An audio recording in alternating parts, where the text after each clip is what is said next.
오늘 강의는 역사 왜곡의 실상과 한국 역사의 국통맥이라는 주제로 대한사랑 이주희 교육위원이 강의를 해주시겠습니다. 오늘 강의를 위해서 멀리 대구에서 정말 바쁘게 달려오신 이주희 강사님을 모시겠습니다. 모두 열정적인 박수로 환영해 주시기 바랍니다.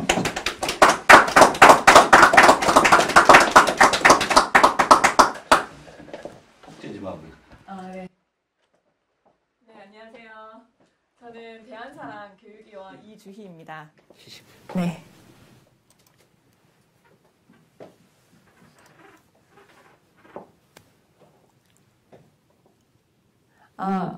그 김포지부 강의를 이전에 좀 들으셨나요? 네. 오늘도 뜻깊은 시간 되시기를 바라고요. 오늘은 역사 왜곡의 실상과 그리고 한국사에도 역사를 이어져온 맥이 있다. 그것을 이제 나라의 족보라고도 하고 계보라고도 하는데요. 그것을 나라의 맥이 이어져 왔다라고 해서 국통맥이라고 합니다. 그래서 이 중국과 일본의 역사 왜곡의 실상도 알아보고 그럼에도 밝혀지고 있는 우리의 진실의 역사, 한국사 국통맥을 살펴보도록 하겠습니다.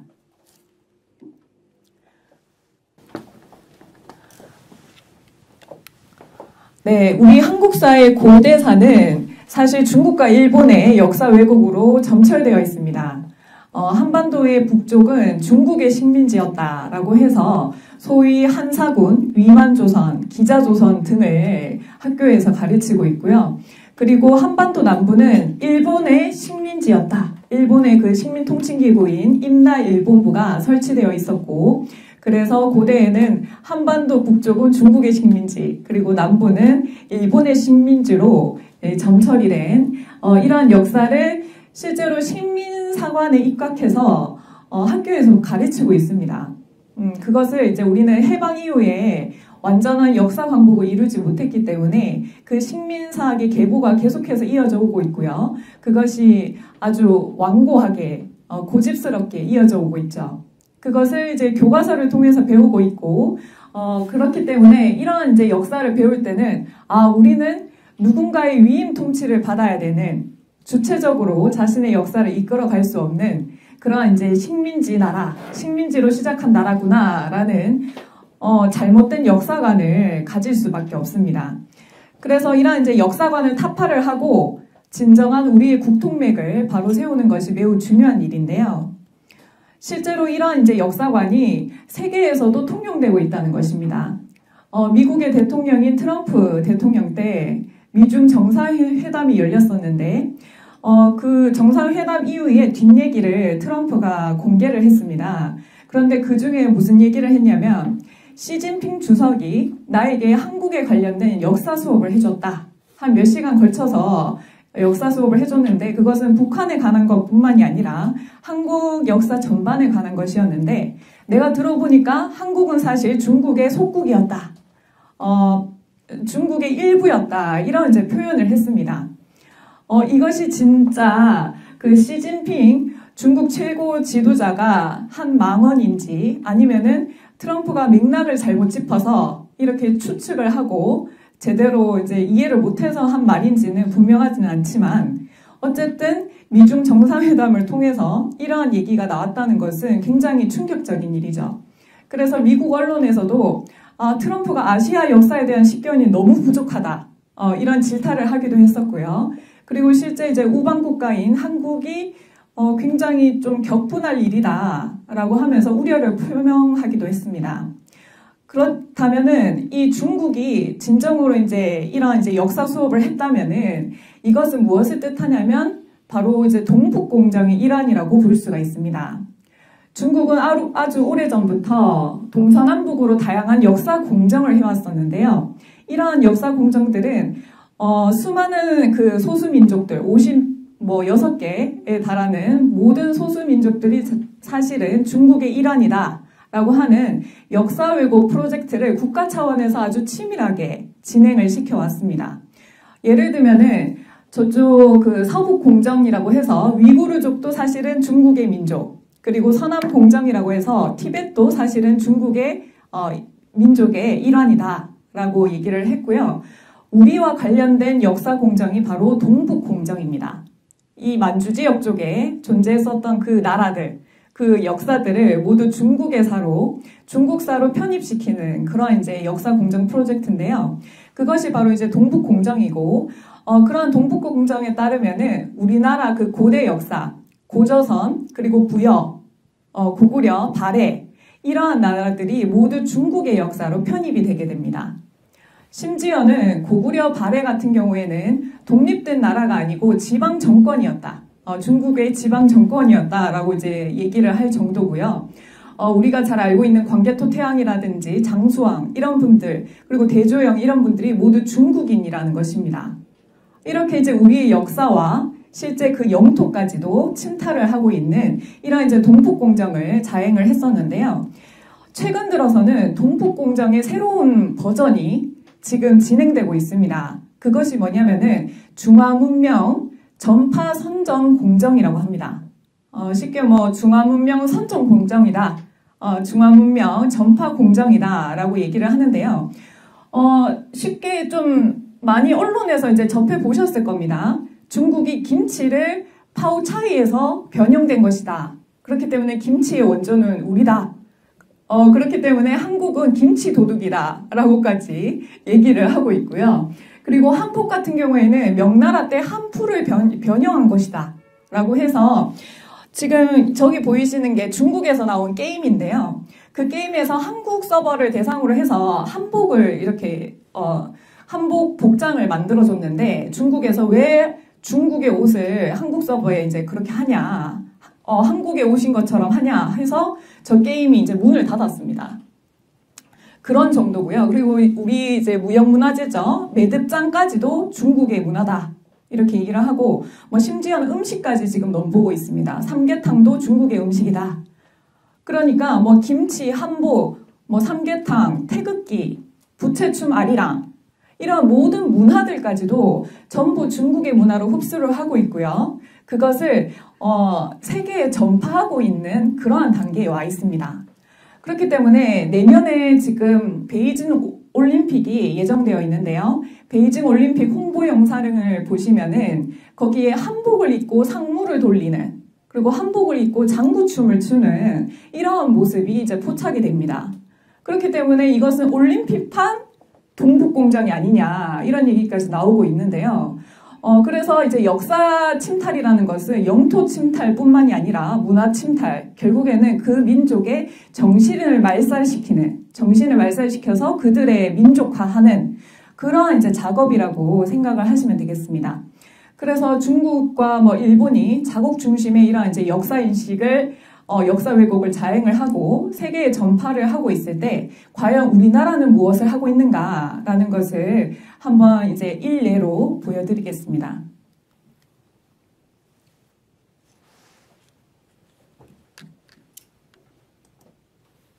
국립중앙박물관에 올해 3월부터 걸려있던 디지털 지도가 역사적으로 전혀 근거 없는 내용을 담고 있던 걸로 드러났습니다. 주로 중국의 학자들이 주장하던 내용인데 정반석 기자가 단독 취재했습니다. 이곳은 국립중앙박물관 3층에 있는 중국 유물 전시관입니다. 입구에 들어서면 관람객들에게 중국의 역사를 보여주는 영상 지도가 전시되어 있습니다. 그런데 어제까지만 해도 다른 지도가 걸려 있었습니다. 원본 영상을 입수해 확인해보니 삼국지 위나라가 3세기 백제와 마한이 있던 지금의 수도권과 충청남도 일대까지 다스린 것으로 나옵니다.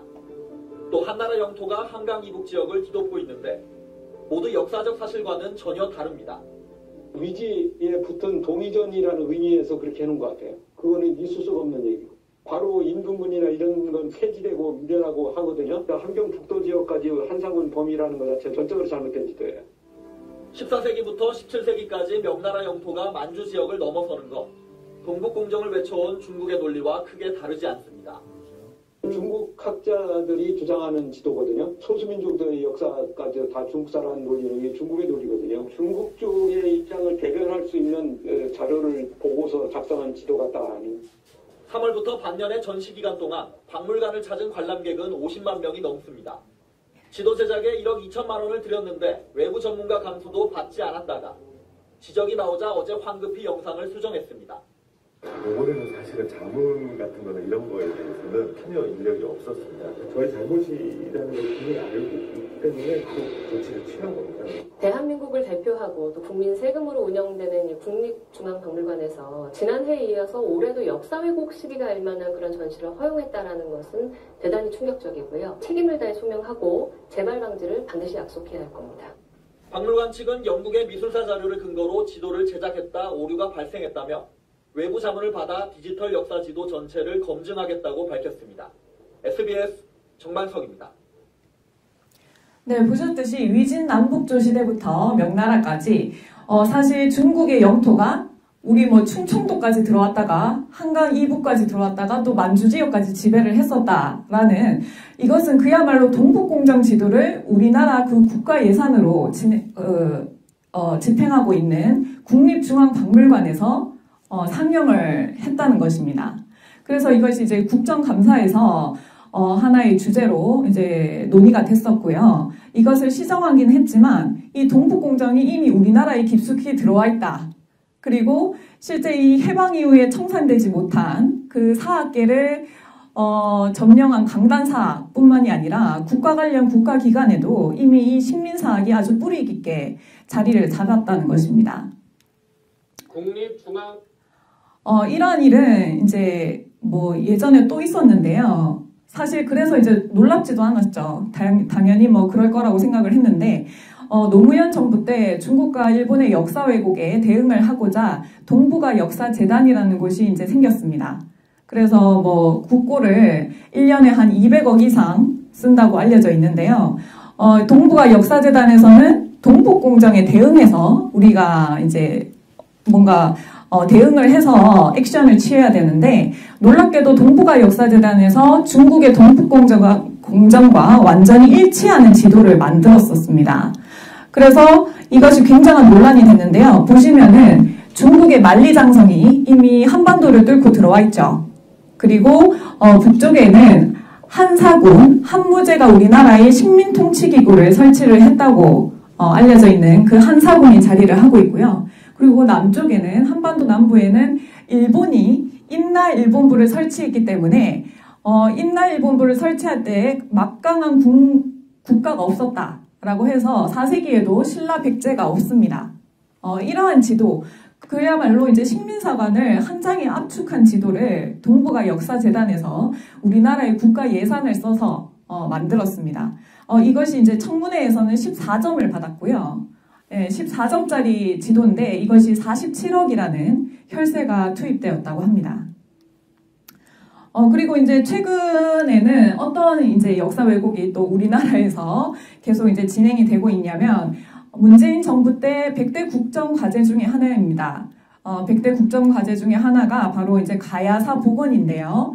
문재인 대통령께서 직접 언급을 하셨죠. 이 가야사를 복원하는 것이 굉장히 중요한 사업이고 이 사업을 통해서 영호남의 벽을 허물 수 있다. 이런 말씀을 하셨거든요. 그런데 의외죠. 사실 우리가 가야사라고 하면은 경상도 일대를 배웠습니다. 경상도 일대에 이제 가야가 있고 육가야를 배웠었는데요. 이것이 어떻게 영호남의 벽을 허물 수 있는가 이런 이제 의문을 가지게 되죠. 그런데 이런 이제 국정과제의 사업으로 대통령께서 언급을 하실 때는 그런 이제 역사 왜곡의 문제를 의도를 가지고 말씀하신 건 아니겠죠. 하지만 실제 그 가야사 복원을 하는 사람들이 강단 사학자들이고 그 식민사관을 아직 우리가 이제 껄을 못 벗었기 때문에 이 영호남의 벽을 허문다는 것에는 비밀이 있습니다. 그게 뭐냐면 가야사 복원을 해야 되는데 일이 이상하게 흘러가고 있습니다. 그게 어떻게 이제 판도가 흘러가고 있냐면 가야사를 복원하는 것이 아니라 일본이 우리 한반도 남부를 지배했다는 임나일본 부설이 다시금 부활을 하고 있습니다. 그래서 이제 이게 심각한 문제인데요. 임나일본 부설이라는 것은 뭐냐면 일본에 있었던 신공황후가 만삭이 된 몸으로 369년에 우리 한반도 남부에 있었던 가야를 점령했다는 것입니다. 점령을 하고는 임나일본부라는 식민통치기구를 설치를 했다. 그리고는 그 임나일본부를 통해서 약 200년간 다스렸다는 주장입니다. 이러한 이제 임나일본부설이라고 하는 것은 근거가 일본 서기밖에 없습니다. 우리가 이제 역사를 이제 볼 때는 다양한 사료들을 검토를 하게 되는데요. 임나일본부설의 근거는 일본 서기, 일본에서 쓰여진 일본 서기밖에 없습니다. 그래서 그 근거 중에 하나인 주로 이제 말하는 게 일본 서기의 신공 49년조인데요. 이 내용을 보시면은 이게 어떻게 지금 우리 가야사 복원 작업에 스며들고 있고 그럼으로 인해서 가야사 복원이 아니라 임나일본부설의 망령이 되살아나고 있다라는 것을 한번 이제 설명을 해드리도록 하겠습니다. 일본 서기의 신공 49년조를 보시면은 야마토회가 강력한 야마토회가 우리 한반도 남부에 이제 집결을 합니다. 그런데 어디에 집결을 하냐면 탁순에 집결을 한다고 되어 있는데요. 놀랍게도 이 식민사학자들은 탁순을 대구랑 연결시킵니다. 그래서 대구가 왜 탁순인가? 저는 대구에서 왔는데요. 굉장히 분노하지 않을 수가 없습니다. 네. 왜 탁순이라고 하냐 봤을 때 대구가 옛날에 달구벌이지 않냐. 달구벌이니까 탁순하고 비슷하다. 이런 식으로 지금 지명을 끼워 맞춥니다. 그래서 지금 탁순을 대구로 비정을 하고 있고요. 그래서 대구에 집결했다. 대구에 집결을 하려면 대구 아래쪽 지방은 전부 다 야마토의 영역이어야 가능합니다. 아니면 뭐 공수부대로 갈 수밖에 없잖아요. 그러니까 대구에 집결하려면 그 밑에도 전부 다 야마토의 영토다라고 이제 봐야 된다는 얘기고요. 어찌됐든 대구에 집결해서 신라를 공격해 깨트리고 그 밑에 7국이 나오죠. 비사발 남가라, 녹국, 알라, 다라, 탁순, 가라 7국을 정벌했다. 이렇게 되어 있습니다. 이 7국은 뭐냐면 일본 서기에 나오는 임나 7국이라고 생각하시면 됩니다. 그런데 식민사학자들이 특히나 그 일본 사학자들과 또 우리나라 식민사학자들은 임나는 곧 가야다라는 주장을 펼칩니다. 그것이 임나일본부의 핵심인데요. 그러니까 일본 서기에 나오는 이 임나 7국이 가야 7국이다 이런 얘기를 합니다.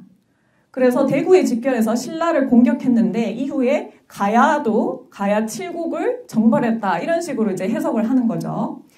그리고는 신라 가야를 전부 정벌을 하고는 서쪽으로 더 진출을 해서 친미다레를 주력하고 백제에 하사했다 이런 이제 구절이 나옵니다.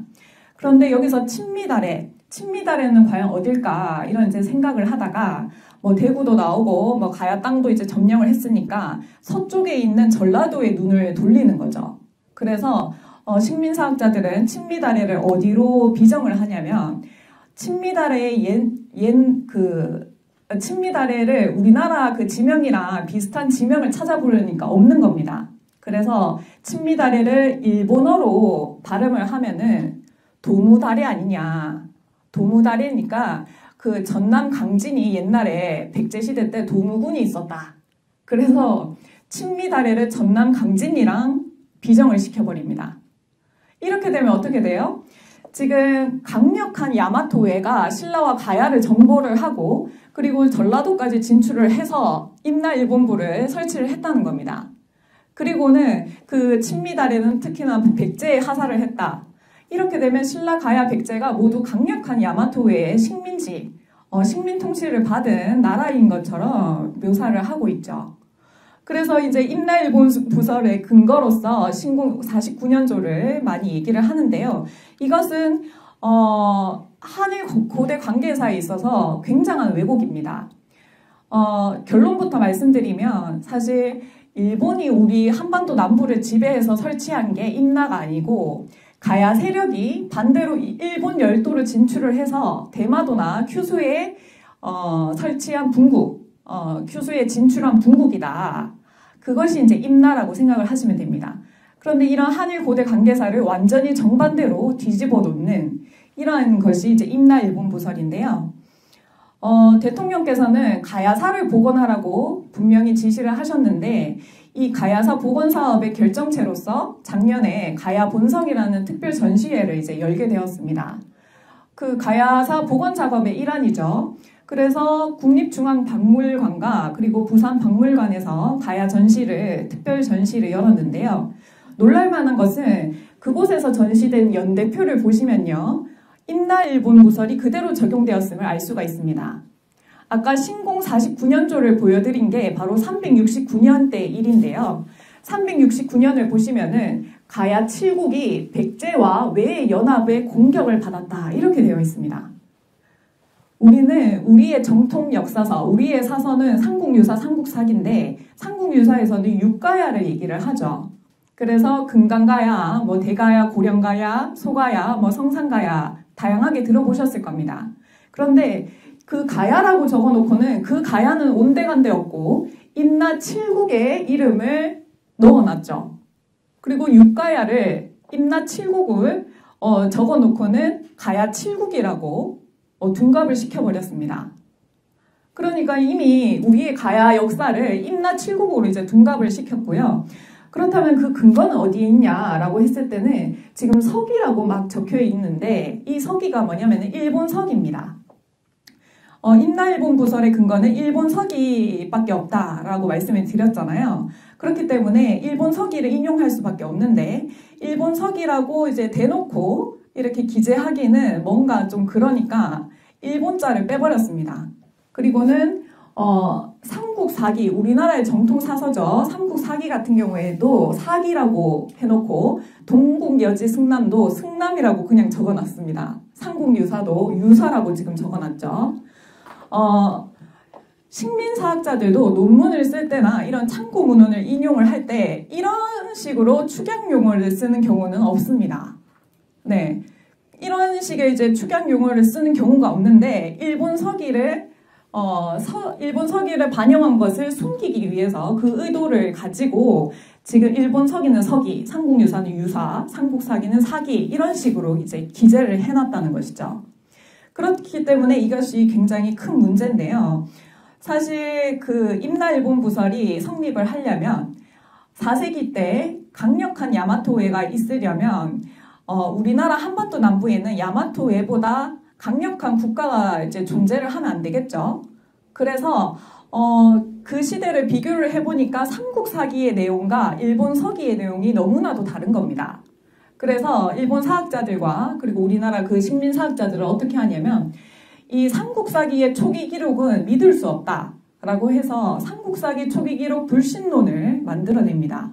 그러니까 임나일본 부설과 삼국사기 초기 기록 불신론은 거의 잔액격이다. 같이 따라다니는 그런 이제 이론이다라고 생각을 하시면 돼요. 그래서 삼국사기 초기에 그 강력했던 백제나 신라나 가야는 없었고 야마토해가 한반도 남부에 진출을 했고 그리고 임나일본부라는 통치기구를 설치를 해서 200년간 다스렸다라고 얘기를 하는 것이죠. 그래서 이 국립중앙박물관에서 보시면은 이미 남원이 기문으로 지금 기재를 해두었습니다. 기문은 뭐냐면 일본 서기에 나오는 지명인데요. 일본 서기에 나오는 국명을 남원에 갖다 붙인 겁니다.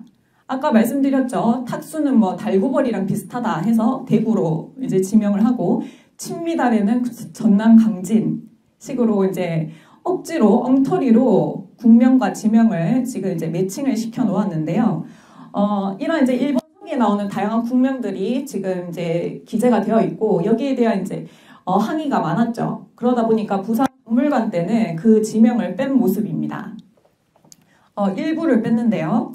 그리고 가야사 복원 사업의 하나의 일환으로 가야 고분군을 유네스코 세계문화유산으로 등재하자 이런 사업이 있었습니다.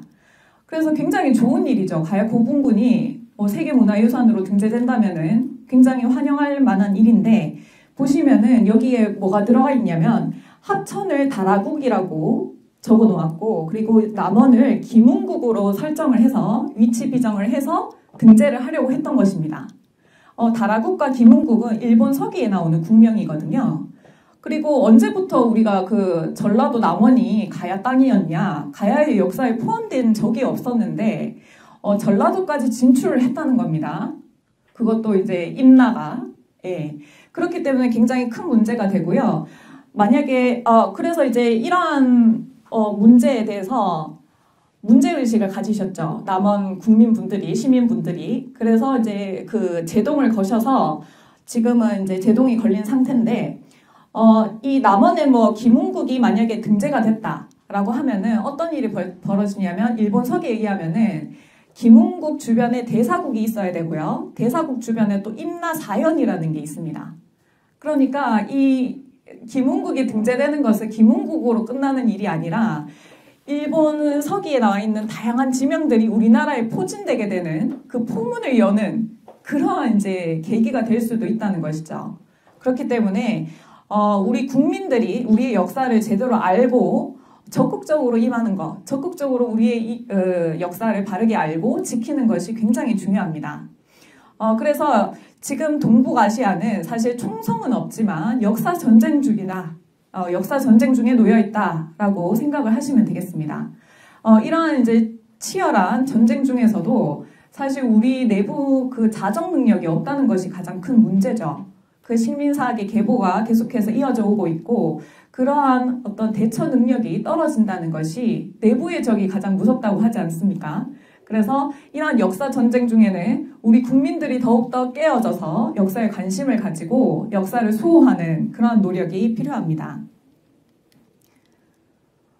그렇기 때문에 이 행촌 이암 선생이라는 분은 6왕을 모신 분입니다. 그 고려 말의 공민왕 때는 지금의 국무총리격인 문화시중을 하신 분인데요. 이분이 이제 당대 최고의 지성으로서 그 정치가로서 활동을 하셨던 분입니다. 이분이 단군 세기를 저술을 하셨는데요. 단군 세기 서문에서 뭐라고 되어 있냐면 나라를 구하는 길은 어디에 있는가? 앞에서 말한 바 나라의 역사가 있고 형체에 혼이 있어야 한다는 것이다. 신시의 나라를 연 이후로 국통이 있어 나라는 이 국통으로 인하여 세워지고 백성은 이 국통으로 인해 흥하였나니 역사를 배움이 어찌 소중하지 않으리요. 이런 말씀을 하십니다. 나라가 형체라면 역사는 혼이다 라고 얘기를 하시죠. 그래서 이 국통이라는 나라의 맥을 타고 사실 이 역사의 정신, 대안의 혼이 흘러왔다는 것을 말씀하고 계시는 겁니다. 이 국통으로 인해서 나라도 명맥이 서고 그리고 그 안에서 살아가는 백성들도 흥할 수 있었다라는 말씀을 하시니 이 역사를 배움에 있어서는 나라의 맥, 이 국통맥을 정확히 아는 것, 이것을 바르게 아는 것이 굉장히 중요합니다. 한 나무의 한 그루의 나무를 보더라도 이 나무의 생명력을 결정짓는 것은 바로 뿌리입니다. 뿌리가 튼실할수록 뿌리가 생명력이 있을수록 이 나무가 잘 자라겠죠. 그것처럼 우리나라의 역사도 사실 이 겉에서 보이는 모습, 땅 위로 보이는 모습만 주로 이제 다뤄왔습니다. 그것이 뭐냐면 고구려, 백제, 신라, 가야, 삼국시대 이후의 역사를 학교에서는 반복적으로 가르치죠. 예, 반복적으로 가르치고 그래서 청소년들이 주로 하는 말이 우리나라는 왜 이렇게 전쟁을 많이 겪었어요? 이런 얘기를 합니다. 외세의 침략을 많이 이제 겪은 그런 이제 나라 정도로만 생각을 하는데 사실 이 뿌리가 땅속에 이제 깊이 파묻혀 있어서 보이지 않을 뿐이지 우리나라의 역사도 숨겨지고 왜곡된 그리고 말살된 뿌리 역사가 존재를 한다는 것입니다. 그래서 오늘은 여기 참석하신 분들께 뿌리 역사를 한번 제대로 복원해 드리고 그 뿌리 역사 중심으로 우리의 국통맥을 살펴보도록 하겠습니다. 보통 한국사의 국통맥, 한국사는 몇 년이 지속되었나 라고 할 때는 보통 몇 년으로 알고 계신가요? 우리 반만년의 역사 이런 얘기 들어보셨죠? 예, 만년의 반이니까 주로 5,000년의 역사를 다뤄왔습니다. 그것이 바로 이제 뭐 단군조선부터죠. 우리가 그래도 이제 단군한검을 국조로 모시고 그렇게 하기 때문에 조선부터 보면 뭐 5,000년의 역사 이렇게 얘기를 해왔는데 주로 학교에서 다루는 역사는 삼국시대부터 지속되는 역사입니다. 이것은 약 2000년의 역사라고 할 수 있고요. 오늘 집중적으로 다뤄볼 뿌리 역사는 황국, 배달, 조선, 북부역까지 이어지는 이 뿌리 역사입니다. 네, 혹시 황국, 배달을 좀 들어본 적은 있으시다 하시는 분 계신가요? 없으신가요?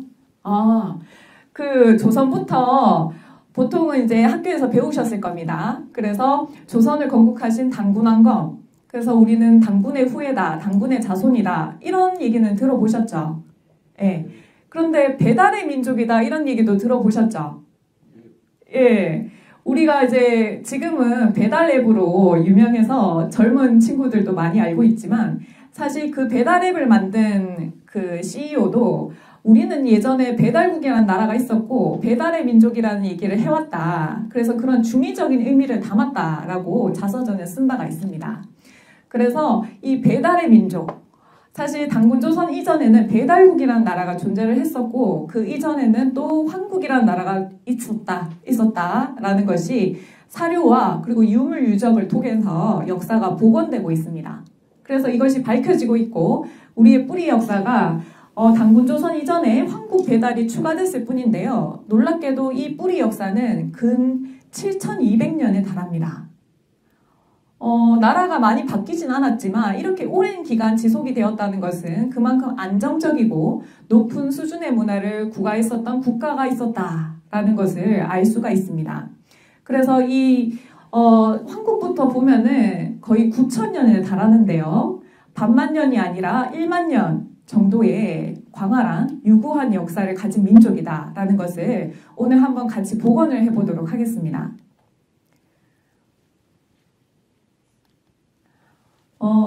하지만 우리는 지금껏 이 당군 조선도 사실은 신화로 얘기를 합니다. 당군 신화 많이 들어보셨죠? 그래서 당군 신화라고 얘기를 하고 실제로 이제 식민사학자들, 강단사학자들은 고조선 1호 박사를 이제 뭐 배출했다 이런 식으로도 얘기를 하는데 그 사람도 방송에 나와서 공공연히 하는 말이 뭐냐면은 당군은 신화적 인물입니다.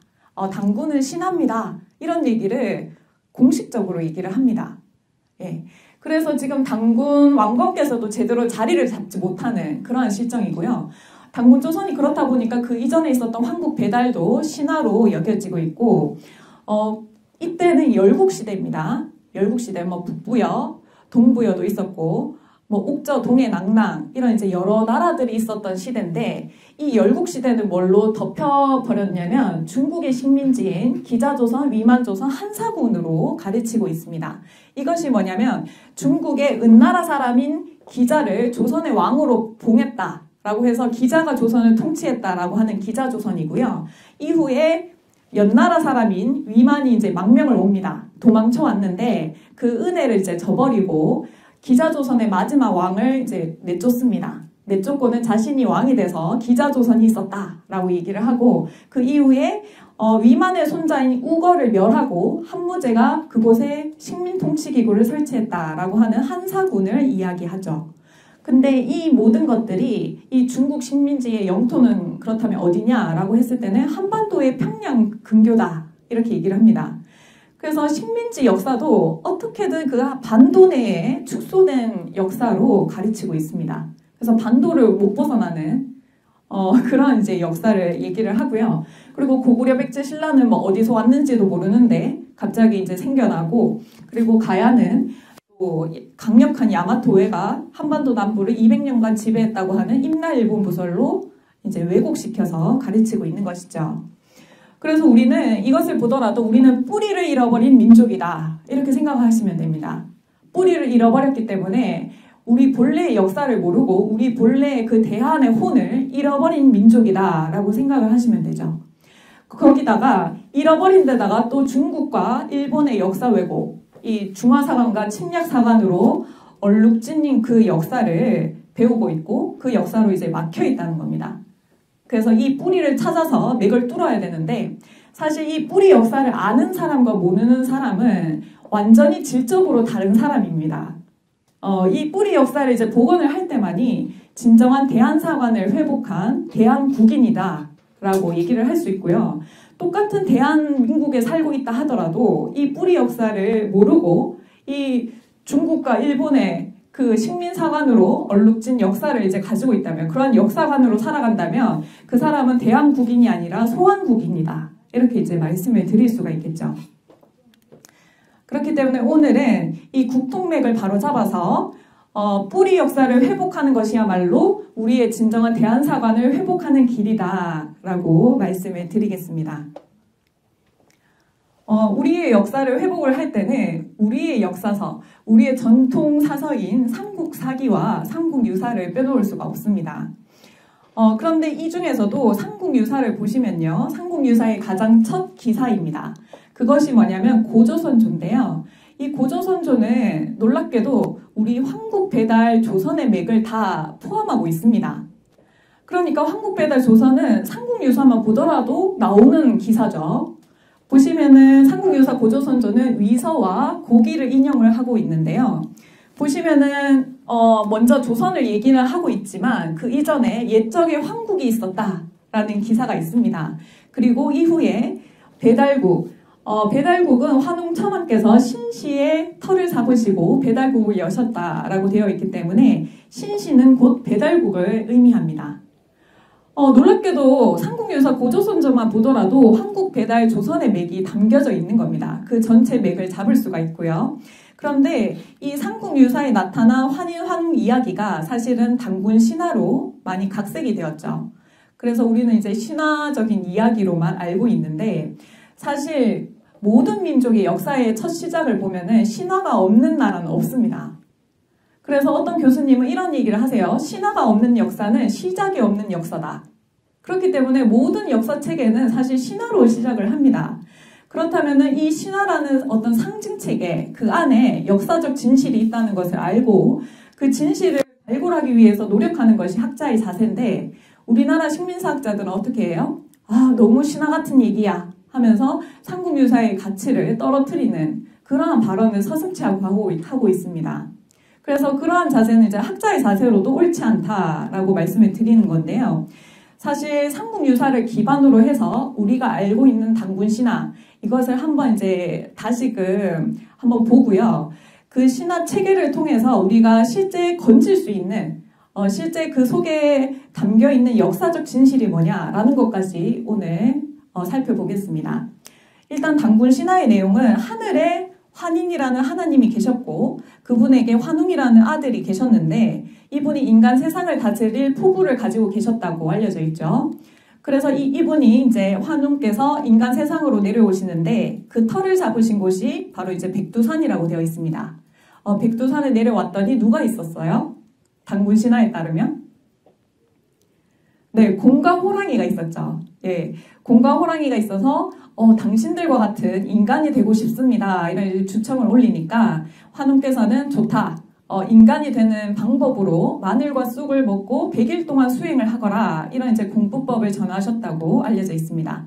그래서 이제 힘겹게 수행을 했죠. 그런데 이제 결과적으로는 어떻게 됐냐? 호랑이는 그 수행을 이제 마치지 못했고 곰은 끈기 있게 수행을 한 결과 이제 인간의 몸으로 탈퇴를 했다. 이렇게 되어 있죠. 그래서 곰이 인간이 된 그분이 바로 우리가 알고 있는 웅녀고 이 웅녀가 환웅과 결혼을 하시고 낳으신 분이 바로 이제 단군 왕검이시다라는 겁니다. 이 단군 왕검이 이 단군 조선을 세우시고 통치를 하시다가 1908세가 됐을 때 하늘로 이제 신선이 되어서 올라가셨다라고 하는 것이 단군 신화의 내용입니다. 네. 아무래도 신화다 보니까 우리의 실제 역사로 우리의 첫 역사의 어떤 시작으로 삼기에는 많은 무리가 따릅니다. 하지만 이 안에 역사적 진실이 숨겨져 있다는 것이죠. 그것은 뭐냐면 바로 7000년의 뿌리 역사가 이 단군 신화라는 이름으로 압축이 되었다는 것입니다. 그렇기 때문에 오늘 이 압축을 풀면 우리 앞에 7000년에 실제 존재했었던 그 광활한 뿌리 역사가 모습을 드러내게 되는데요. 그 작업을 같이 한번 해보도록 하겠습니다. 이 압축을 푸는 데는 두 가지 핵심 열쇠가 필요합니다. 키워드가 필요한데요. 첫 번째는 이분들의 공통점이 무엇이죠? 네. 네, 그렇죠. 대통령이죠. 우리가 뭐 성함은 다 달라도 관직명은 대통령으로 동일한데요. 그 삼국유사에 나오는 고조선조에 나오는 내용에서 환인, 환웅, 단군은 사실 개인의 이름이 아니라 관직명입니다. 그래서 대통령과 같은 관직명이기 때문에 환인이 한 분이고 환웅이 뭐 아들이고 단군이 손자가 되는 것이 아니라 여러분이 계셨다는 거죠. 그래서 환인은 7분이 계셨고 환웅은 18분 그리고 단군은 47분이 계셨다. 그렇기 때문에 3대로 이어지는 가족사가 아니라 72대로 이어지는 실제 역사로 이어진다는 것입니다. 그래서 황국을 다스리는 분을 환인, 배달국을 다스리는 분을 환웅이라 하고 단군조선을 다스리는 분을 단군이라고 했다는 것입니다. 그리고 두 번째 이제 키워드는 이것은 이제 교과서에서도 적용이 됐습니다. 짐승으로서 곰과 호랑이가 아니라 사실은 곰 부족과 호랑이 부족이다. 예. 이렇게 이제 동물을 자신들의 상징 체계로 삼는 이러한 문화를 토테미즘이라고 합니다. 그런데 이 토템은 지금 현대에도 많이 이제 쓰이고 있는데요. 그게 뭐냐면 뭐 야구 구단을 보시더라도 이렇게 동물을 자신들의 구단의 상징으로 삼죠. 그리고 군부대도 보시면은 여러 이제 부대가 있지 않습니까? 청룡부대라든지 뭐 황소부대 이런 식으로. 그래서 이제 자신들의 상징으로 삼는 문화라는 것입니다. 그래서 이 두 가지 키워드를 우리가 확보를 했으니까 이제는 단군 신화라는 압축을 풀어서 실제 존재했었던 7,000년의 뿌리 역사를 한번 같이 이제 탐험을 해보도록 하겠습니다. 먼저 9,000년 한국사 국통맥의 첫 나라죠. 바로 황국입니다. 황국은 어떻게 말살되었는가라고 한다면 일제시대 때로 거슬러 올라갑니다. 일제시대 때 조선 총독부의 부설기관이었죠. 조선사 편수회라는 기관이 있었는데요. 조선사 편수회는 한국사를 말살하는 그것을 이제 주된 목표로 삼은 국가기관이었습니다. 그래서 이것은 일왕의 특명에 의해서 만들어진 기관이고요. 이 조선사 편수회에 누가 있었냐면 주로 이 3인방을 얘기하는데 오늘 이제 집중 조명할 인물은 바로 이만희 시류입니다. 금소룡이라고도 하는데요. 이 이만희 시류가 바로 황국을 없애는데 결정적인 역할을 합니다. 이만희 시류의 스승은 츠보이 쿠메조라고 알려져 있는데요.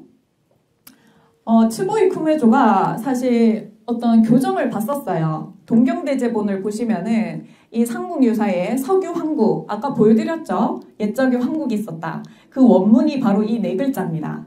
석유 황국이라고 해서 옛적에 있었다. 황국이란 나라가 라고 분명히 기술되어 있었고 이만희 시류의 그 스승인 츠보이 쿠메조가 교정을 보고 삼국유사 그 동경대제본을 이제 낼 때만 해도 이 황국을 건드리진 않았어요.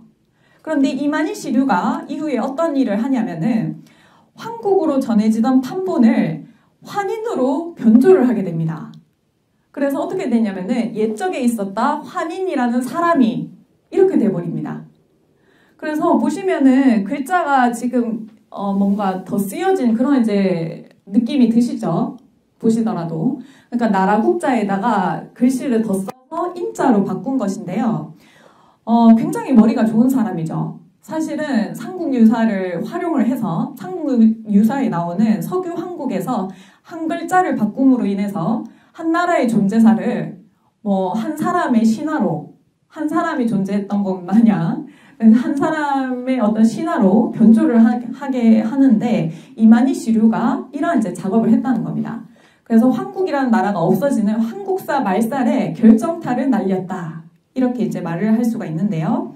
이것은 이제 실제 우리나라 뉴스에서도 보도된 바가 있습니다. 그것을 한번 보겠습니다. 고조선의 건국 신화로 알고 있는 단군 신화가 신화가 아니라 실제로 있었던 역사라는 사실을 입증한 책이 나왔습니다. 일제가 삼국유사에 나오는 고조선 관련 기술을 변조했다는 겁니다. 오상욱 기자입니다. 고려의 승려 이련이 쓴 역사책 삼국유사입니다. 현재 출간된 대부분은 단군의 아버지인 환웅이 환인의 서자인 것으로 기술되어 있습니다. 하지만 문제의 인자는 간자체 국자에 가필된 흔적이 역력합니다. 일제시대 이만희 씨라는 일본 사학자가 변조한 것입니다. 변조 이전의 삼국유사를 보고 정리한 동경제대 발간본에는 국자로 분명히 기술되어 있습니다. 한민족이 단군조선 전에 이미 환국이란 나라를 형성했다는 역사적 사실을 일제가 왜곡했다는 분석입니다. 이런 주장을 책에 담은 저자는 사학자가 아닌 현직 교육과학기술부 과장입니다.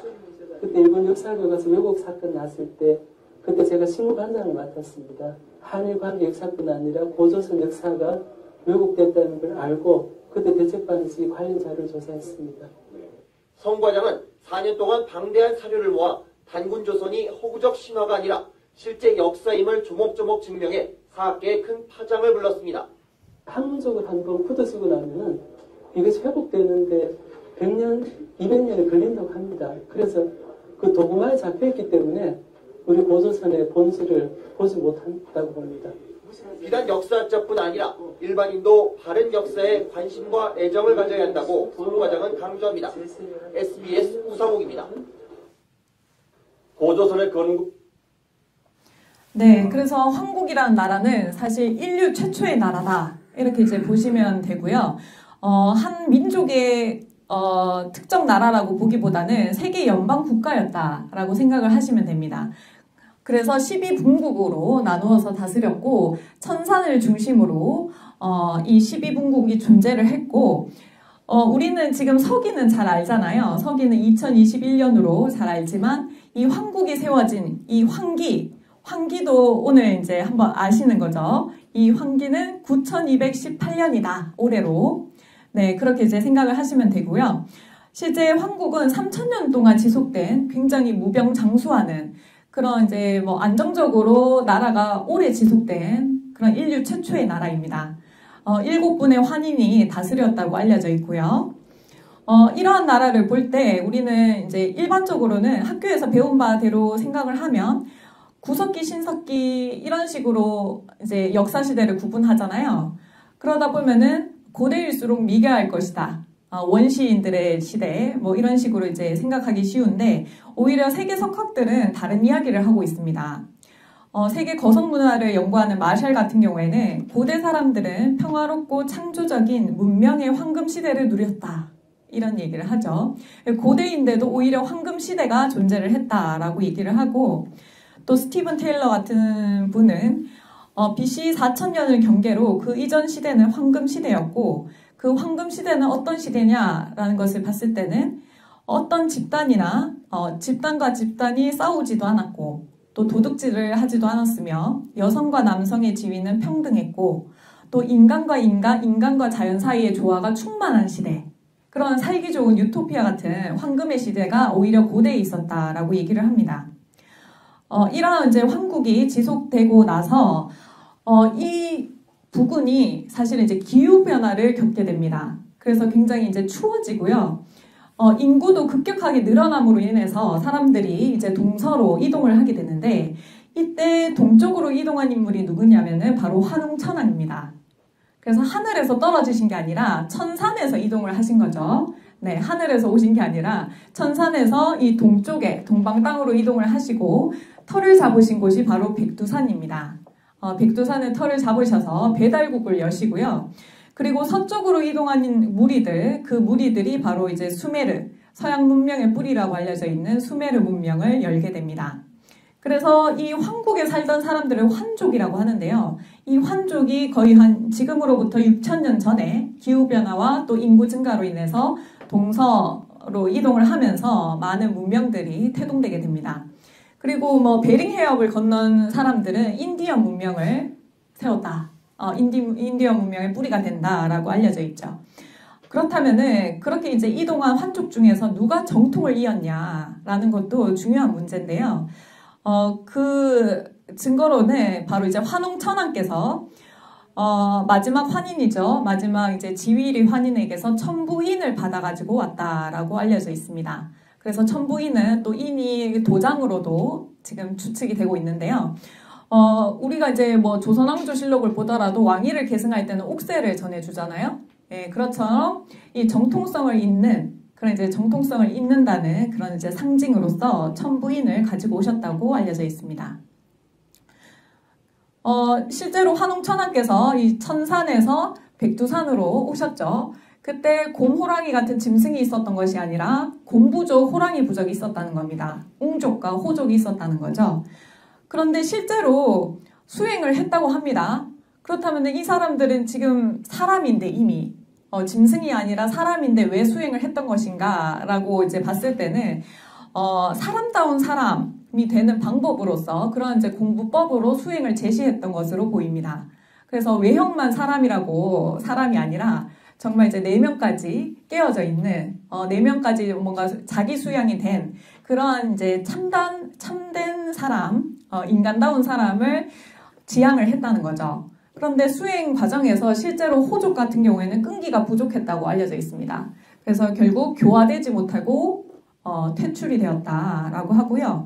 웅족은 뭐 끈기 있게 그 수행을 이제 완수를 했고, 우리가 곰이 사람이 돼서 알고 있는 그 웅녀는 사실 곰이 사람이 된 게 아니라 이 웅족의 군장이었다고 합니다. 웅족의 군장이 여성이었고 그분이 바로 웅녀였고요. 환웅과 웅녀가 이제 결혼을 하시고, 그리고 환웅과 함께 건너온 환족들과 그리고 웅족들이 결합을 함으로 인해서 비로소 한민족이 이제 태동이 되는 것입니다. 그렇기 때문에 한민족이라고 하면 이 환족의 피도 흐르고 있고 여기에 있었던 원주민인 웅족의 피도 흐르고 있다라고 생각을 하시면 되겠죠. 그렇게 함으로 인해서 비로소 한민족의 이제 본격적인 시작인 배달국이 건국이 되게 됩니다.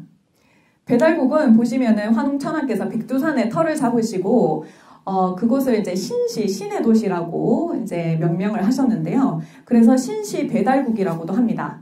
이것은 동북아에서 이제 건국된 한민족 최초의 국가다라고 생각을 하시면 되겠죠. 황국은 뭐 세계 연방국가, 인류 최초의 나라라고 생각하시면 되고요. 이러한 배달국은 1565년 동안 지속이 되게 됩니다. 그리고 강력은 이 한반도뿐만이 아니라 만주 지역, 그리고 지금의 중국의 동부 지역까지 모두 아우르는 대제국이었다고 보시면 되고요. 이런 이제 배달국 때부터 사실은 놀랍게도 우리가 지금 누리고 있는 모든 문화의 전반에 해당되는 그런 토대가 이미 5,000년 전, 6,000년 전에 이 배달국 때 생겨나기 시작합니다. 그래서 오늘 이제 참석하신 분들은 배달국의 문화 영웅 이 세 분을 꼭 기억을 해주셨으면 좋겠는데요. 그 세 분이 누구냐면은 태호복희 씨와 염제 신농 씨 그리고 치우천왕입니다. 이 세 분이 배달국대 인물이신데 이분들이 만드신 그 문화의 토대가 지금까지 내려오고 있고요. 우리가 그 문화의 혜택을 누리고 있죠. 한 분씩 말씀을 드리면 태호복희 씨는 5세 태우이 환웅의 막내 아들이셨습니다. 그러니까 배달국의 왕자셨죠. 이분이 바로 이 태극기에 그 뭐가 들어있는지 아십니까? 중심에 태극이 있고, 예, 맞습니다. 건공감리가 있죠. 그 건공감리라는 것은 바로 8괴의 4개, 8괴 중에서 4개를 따온 것인데요. 태호복희 씨께서는 이 우주에는 눈에는 보이지 않지만 어떤 원리가 있다, 이치가 있다 라고 해서 그 이치를 괴라는 상징 체계를 통해서 8가지로 체계를 잡으신 겁니다. 그것이 바로 8괴인데요. 그런 이제 동양의 이치를 8개로 이제 정립을 하신 그러한 분이시고요. 이것이 사실은 지금까지 이어져서 이진법이라든지 그리고 우리가 쓰고 있는 뭐 컴퓨터, 뭐 이런 이제 스마트폰 이런 이진법 원리에도 다 적용이 되는 것입니다. 음양과 8개의 원리가. 그래서 그것이 이제 계속해서 이어져 오고 있고 놀랍게도 이제 서양의 과학자들의 논문을 보면은 태호복희 씨를 언급을 하는 논문들이 있습니다. 태호복희는 동양의 위대한 수학자이자 과학자이다 라고 하면서 오히려 이제 서양의 철학자나 과학자들이 동양의 지혜를 굉장히 높이 사죠. 뭐 음양이라든지 뭐 8괴, 음양 철학 그런 것들을 굉장히 이제 음양오행 철학 그런 것들을 높이 사고요. 그리고 염제 신농 씨 같은 경우에는 배달국의 신하셨습니다. 신하셨는데 이분이 이제 농사와 한의학의 아버지가 된다. 그래서 농경문화라든지 그리고 의술 이런 부분으로 뿌리가 되시는데 실제 뭐 여러 가지 풀을 직접 맛보셨다고 합니다. 그러면서 이제 자신의 몸을 실험체로 삼아서 이 풀을 먹으니까 어디에 좋네 라고 하시면서 이제 실험을 하셨죠. 그렇게 희생적인 정신으로 또 한의학의 아버지가 되시고요. 그리고 또 배달국의 문화영웅 세 번째 분은 바로 치우천왕입니다. 치우천왕을 한 번쯤은 들어보셨을 것 같아요. 여기 계신 분들은 또 2002년 월드컵도 좀 이렇게 열심히 응원을 하셨으리라 생각을 하는데요. 그때 붉은 악마의 마스코트가 바로 이제 치우천왕입니다. 도깨비로 묘사가 됐었죠. 치우천왕은 실제로 배달국을 통치하신 14세 자오지 환웅입니다. 그래서 아까 이제 환웅은 관직명이고 여러분이 계셨다고 말씀을 드렸는데요. 14번째 환웅이 되시죠. 그래서 이 14번째 환웅으로서 그 배달국을 통치를 하셨고, 실제 이 배달국의 그 신실을 청구로 이제 수도를 이전하게 됩니다. 자오지 환웅 때. 그리고 이제 자오지 환웅 때, 치우천왕 때 어떤 일이 있었냐면, 중국 한쪽의 시주로 여겨지는 황제 헌원이 천자의 자리에 도전을 하게 됩니다. 그래서 왕 중의 왕을 보통 이제 천자라고 얘기를 하죠. 하늘의 명을 받았다고 해서 그 천자의 위격에 치우천왕이 계셨는데, 황제 헌원이 천자에게 도전을 해서 거의 10년간 70여 차례 전쟁을 했다고 알려져 있는데요. 우리가 이제 불멸의 이순신을 알고 있지만 또 치우천왕이 백전백승 거의 뭐 70여 차례의 전쟁에서 단 한 번도 패하지 않았다라고 이제 알려져 있습니다. 그렇게 해서 이제 이 세 분을 배달국의 문화영웅이라고 우리가 이제 성인으로서 여겨지는 인물인데요. 그런데 중국에서는 이러한 동이족의 성인과 제왕의 인물들을 인격을 파괴시키는 그런 이제 역사 왜곡을 했었습니다. 어떻게 했냐면, 태오보키는 머리만 사람이고 몸은 뱀이다 라는 식으로 이제 묘사를 했고, 염제신농은 머리는 소고 몸만 사람이다. 그리고 치우천왕은 아예 이제 도깨비 같은 뭐 불 뿜고 막 모래 먹고 이제 괴물로서 이렇게 묘사를 합니다.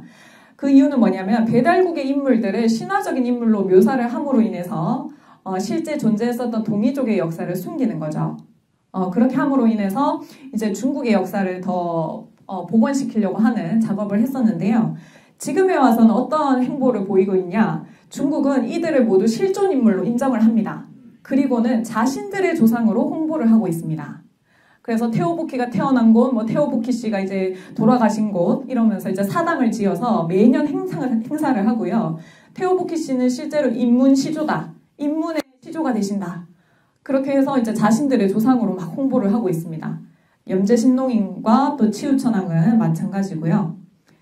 그렇다 하더라도 중국에도 양심적인 인물들이 있습니다. 주울레 총리 같은 경우에는 어떤 이야기를 했냐면, 요하나 송화강 유역에는 모두 조선 민족의 발자취가 남아있다.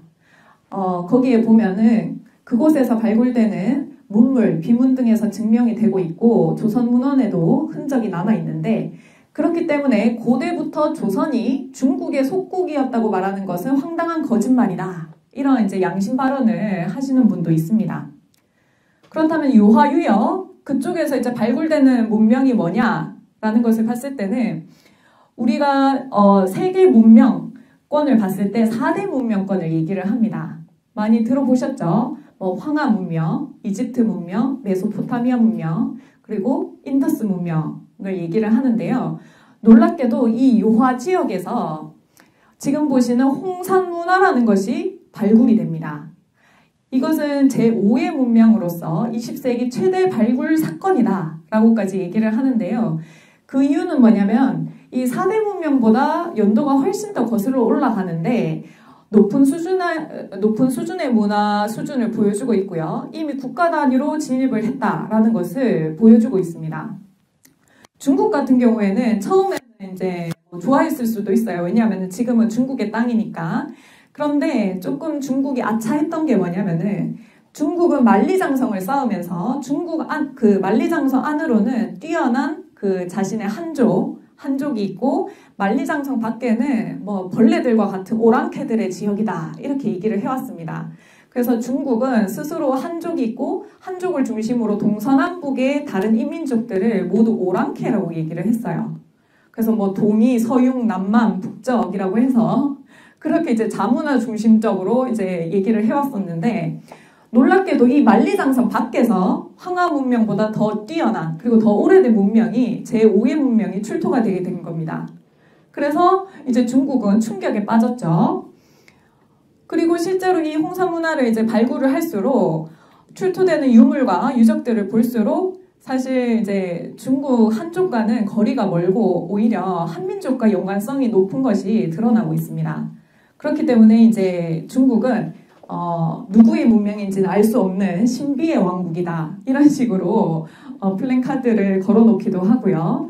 그래서 문명의 주인이 한민족임을 인정하지 않고 있는데 이 홍산 문화는 넓은 의미에서 홍산 문화라고도 합니다. 실제로 이제 다양한 문화권이 형성이 되어 있는데 거의 9,000년 전까지도 거슬러 올라가기도 하고요. 그리고 신석기 시대에 고조선 시대 문화까지 또 출토가 되는 굉장히 전방위적인 그런 이제 문화권이라고 보시면 됩니다.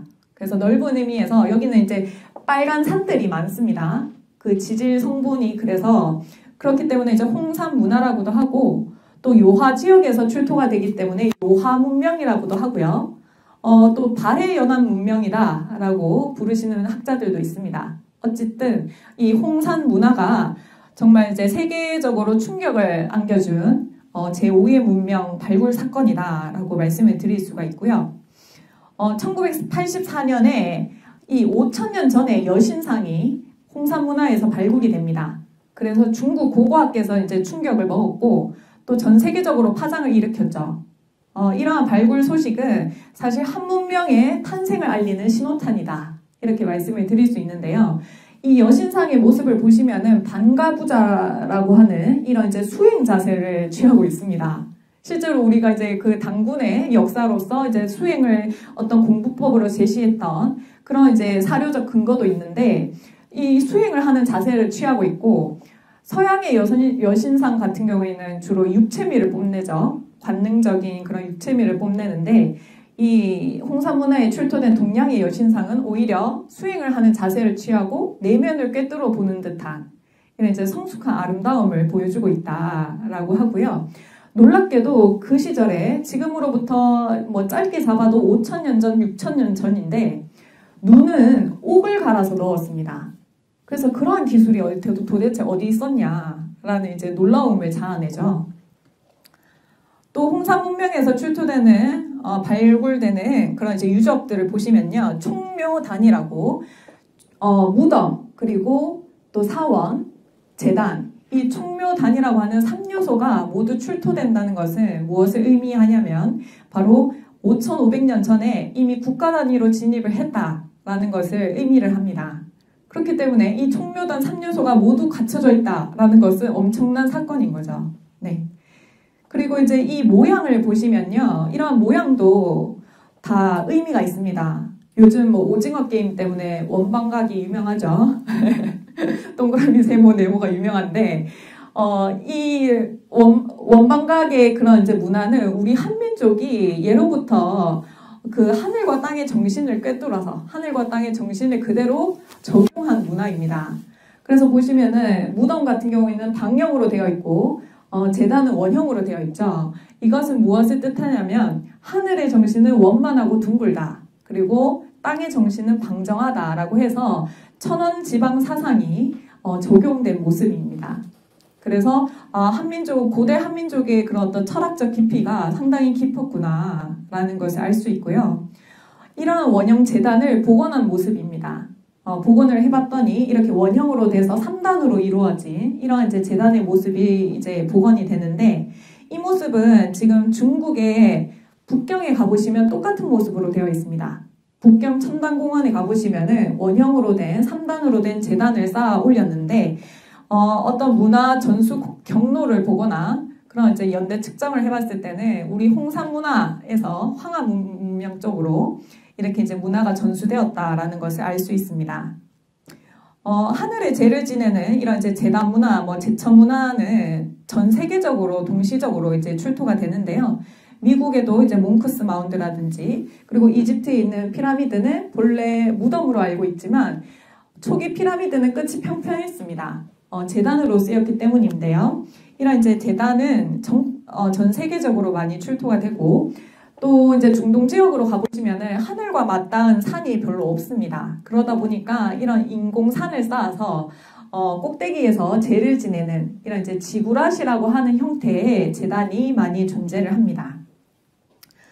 홍산 문화의 또 다른 특징은 바로 이런 옥기들이 많이 출토가 된다는 것인데요. 지금 봐도 그 옥을 가공한 수준이 굉장히 놀랍습니다. 사실 현대 기술로도 이렇게 만들려면 많은 시간과 많은 정성이 들어간다고 하는데요. 신석기 시대 때 도대체 무슨 도구로, 무슨 기술로 어떻게 이래 이제 옥을 가공을 했을까라는 의문이 들게 하죠. 그런데 옥이 너무나도 많이 출토가 되기 때문에 뭐 구석기, 신석기, 청동기 사이에 옥기 시대를 집어넣어야 된다 이렇게 주장하는 학자들도 많이 나오고 있습니다. 그래서 보시면은 옥을 가공을 하는데 중간에 이런 작은 구멍을 뚫는 기술, 그리고 용봉문화, 보통은 천자를 상징하죠. 용의 형상이나 뭐 봉황의 형상, 이러한 형상들로 많이 이제 옥을 가공한 모습들이 보입니다. 그렇다면 이 홍사문화의 주인은 누구냐라고 했을 때 미국에 계신 분인데요. 북동아시아 연구로 앞서 있는 고고학 연구자입니다. 사라 넬슨 같은 경우에는 홍사문화의 특징은 농업과 가축, 어업을 겸했는데 이것은 당시 한반도의 삶과 동일하다. 동북지역의 고인돌은 한국과 완전히 같다. 이런 말씀도 하셨고요.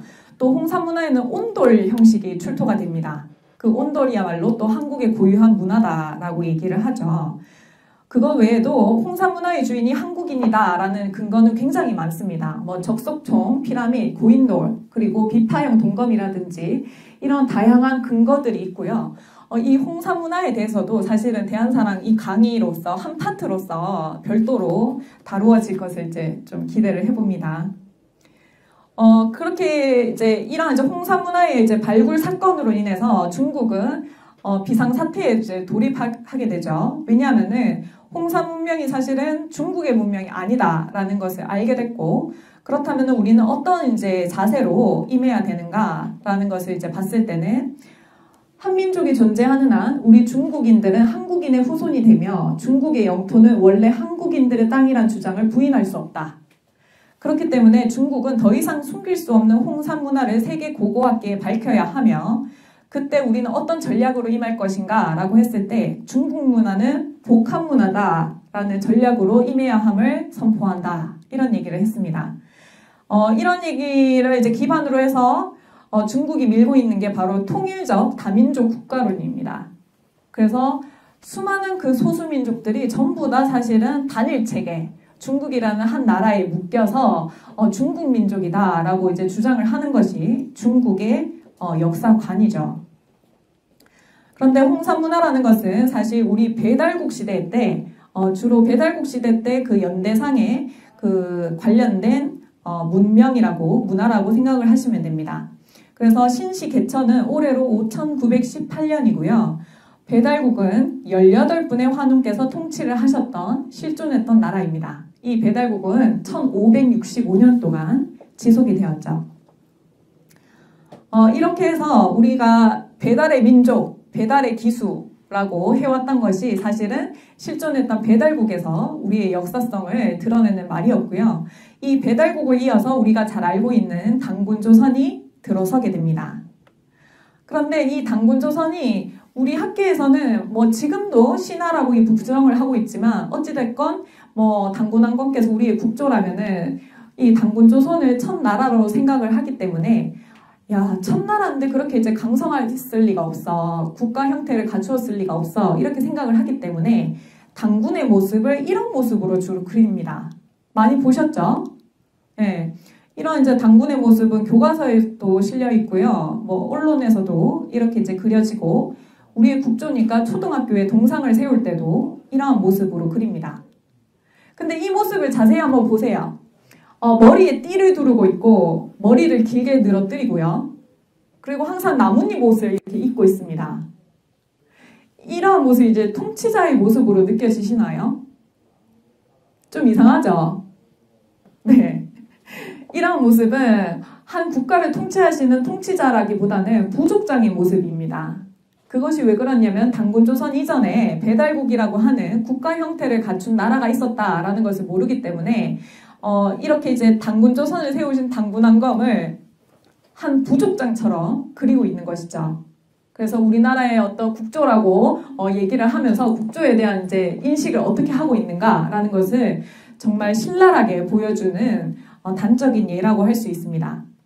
그렇다면 우리가 당군왕검을 그릴 때, 당군왕검의 모습을 이제 드러낼 때 실제는 어떻게 드러내야 하는가라는 것을 봤을 때는 실제는 이러한 모습에 더 가깝다라고 보시면 되죠.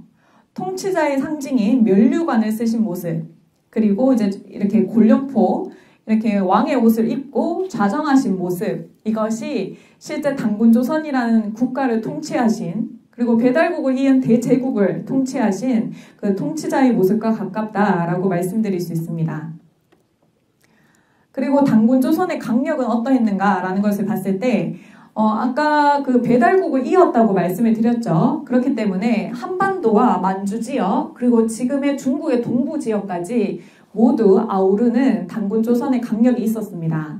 그리고 실제로도 그 단군조선의 표지 유물이죠. 대표 유물이라고 할 수 있는 그 고인돌이라든지 비파형 동검 등이 동시에 출토가 돼요.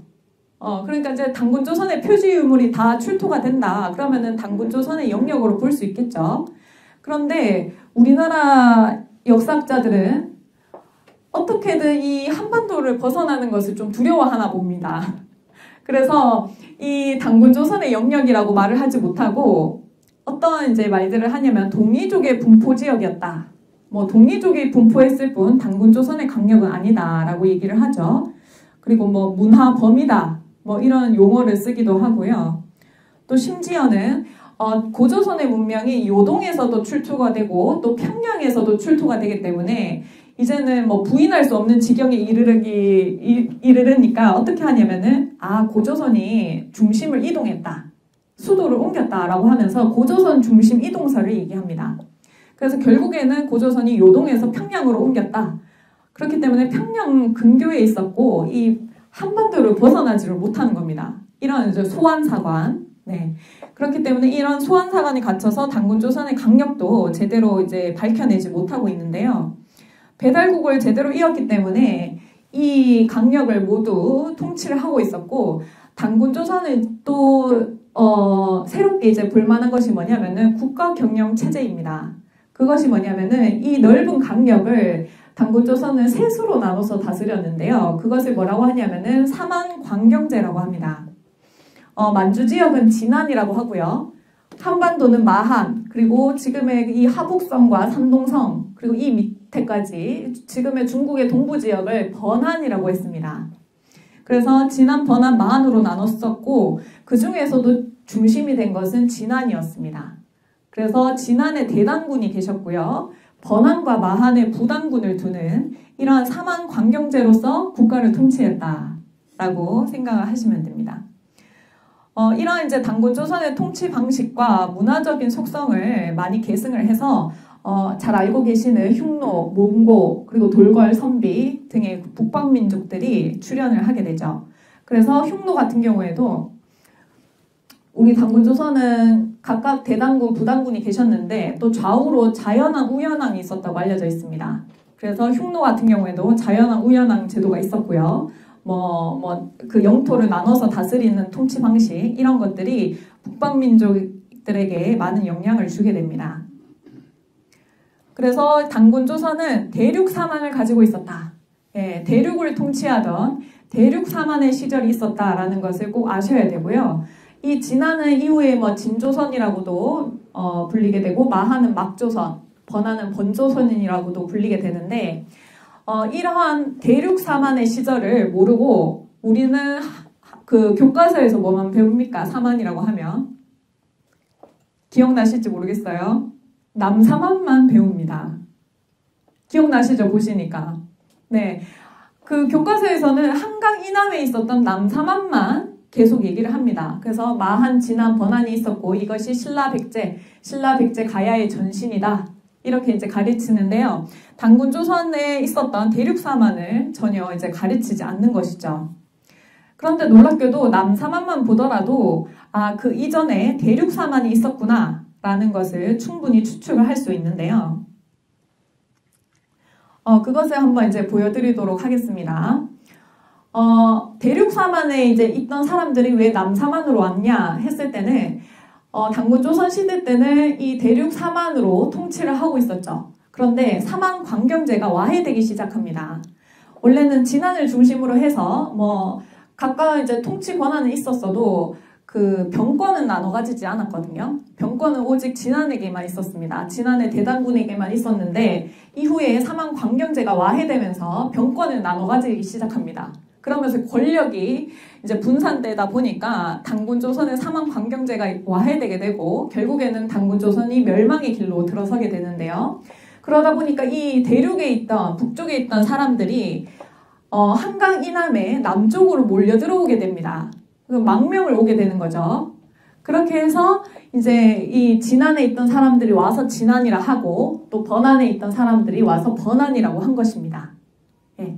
그래서 이 남사만을 한번 보시면요. 이 남사만에는 이 좁은 땅덩어리에 놀랍게도 진안에는 12개의 나라, 번안에는 12개, 마한에는 54개의 나라가 있었다고 합니다. 지금 제가 마을이라고 안 했죠. 나라가 있었다고 합니다. 총 78개의 나라가 있었다는 건데, 그것은 뭐냐면, 이런 이제 비정상적인 이런 이제 구도만 보더라도, 이게 망명국이구나, 라는 것을 알 수가 있는 겁니다. 충분히. 예. 그렇기 때문에 이 78개의 망명국이 있었다는 것만으로도, 뭔가 어디선가 이주해온 사람들이구나, 라는 것을 알 수가 있고, 또 옛날 신라 사람들은 진안종이다, 이런 이제 사료도 있습니다. 진안종. 그러니까 진안에서 왔다는 거예요. 네. 그리고 또 이 남사만의 특징을 보면요. 이 한반도 땅은 원래 마한 땅이죠. 마한 땅에 저 위에 있던 진안, 번안 사람들이 들어온 건데 그러다 보니까 남사만의 전체를 총괄하는 것은 마한이었습니다. 여기가 원래 마한 땅이니까. 그런데 마한 땅인데 이 마한이 전체를 총괄하는데 여기서 총괄하는 왕을 마한 왕이라고 안 하고 진왕이라고 했습니다. 그것은 뭐냐면 대륙사만 시절에 진안이 중심이었고 진안에 대상군이 계셨으니까 그 전통을 그대로 가지고 와서 마한에서도 전체를 총괄하는 왕을 진왕이라고 한 것입니다. 그렇기 때문에 우리는 교과서에서 배우는 남사만의 존재만으로도 그 이전에 대륙사만이 있었구나. 후사만뿐만이 아니라 전사만이 있었구나. 남사만뿐만이 아니라 북사만, 대륙사만이 있었다는 것을 충분히 알 수가 있습니다. 그리고 이제 앞전에 말씀드렸던 중국의 식민지 역사 3가지 대표적으로 말씀을 드렸는데요. 그게 기자조선, 위만조선, 한사군입니다. 기자조선, 위만조선, 한사군이 모두 지금의 평양, 근교에 위치를 했다. 그래서 반도를 벗어나지 못했다라고 하는 것이 우리의 그 식민지 역사인데요.